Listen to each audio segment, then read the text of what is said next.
대출 규제 여파로 매수 심리가 크게 줄면서 노원구와 도봉구 등 서울 외곽 지역의 집값이 주춤하고 있습니다.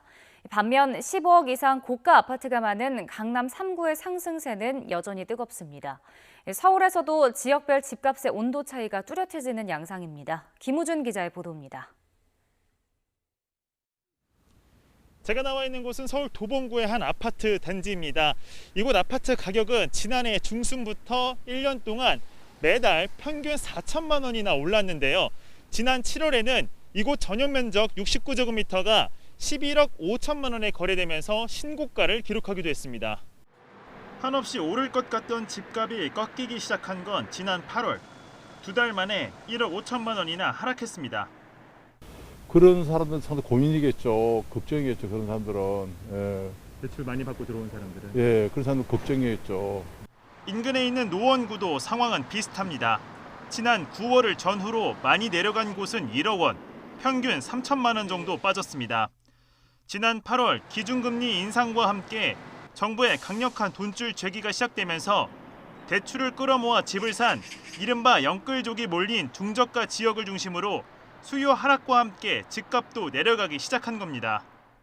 팔고자 하시는 매도인 분들도 호가 자체가 한 5천에서 수영평수라도 5천에서 한 1억 가까이 떨어져서 좀 나오고 있는 추세인 것 같습니다. 반면 애초에 대출이 나오지 않아 정부의 대출 규제에 큰 영향을 받지 않는 15억 원 이상 아파트가 모여있는 지역의 상승세는 여전히 뜨겁습니다. 서울 용산구와 서초구 등에선 거래가 줄긴 했지만 신고가 행진을 이어가고 있습니다. 강남과 송파, 강동구의 집값 상승률은 서울 평균을 웃돌며 여전히 높은 오름세를 유지하고 있습니다. 물건들이 그전보다 가격이 떨어져서 나오는 상황이 아니기 때문에 금액이 최고가를 찍어도 그 와중에도 또 오는 수요자도 맞춰서 거래가 되고 있다고 보시면 될 것 같습니다.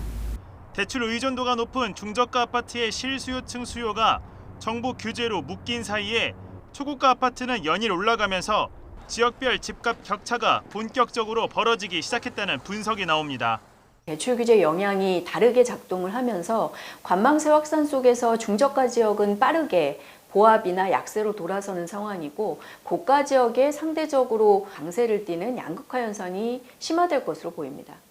또 다주택자에 대한 세금 부담이 강화되면서 이른바 똘똘한 한 채에 대한 수요가 몰리는 것도 서울 아파트 값의 부익부 빈익빈 현상을 부추기는 주요 요인으로 꼽힙니다. YTN 김무준입니다.